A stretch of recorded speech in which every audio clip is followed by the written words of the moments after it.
When it comes to nutrition, one of the biggest challenges for me is dinner. The end of the day, I just want to chill after a long day.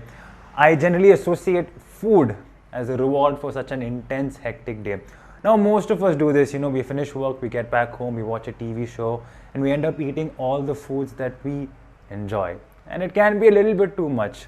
I don't see any problem throughout the day. I'm very much in control. I can avoid all cravings, but at the end of the day, this has always been a problem. Now, forget about the methods and techniques that we can use, like, lock up all the junk food, push everything aside. But why does this happen? Now, what happens in our mind is we want to associate a day, a task to a reward. There's always something to trigger an activity, and you always associate an activity to a reward. So this is what is happening. Either we can associate the end of the day to a reward or the weekend. We tend to do this, but there's nothing wrong. It's all about how you manage and how you control. For instance, I generally have something sweet after my dinner.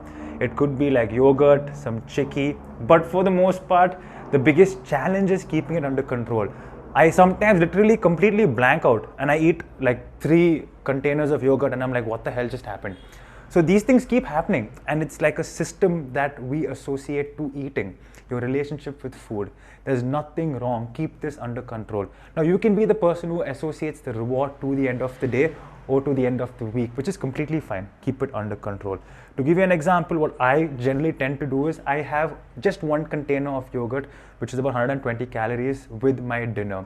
But definitely keep in mind, all this is well calculated, all this is pre-planned, and nothing goes out of what I have in mind. So this is something you want to make sure you always think about. Okay, so it doesn't mean, I have to just completely be super rigid and stop eating all junk food. Plan and understand what's going on and why these patterns happen. So for the most part, you can be the person who wants to have a nice big cheat meal at the end of the week, or you could be the person who wants to have something really sweet and nice at the end of each day. It's your call.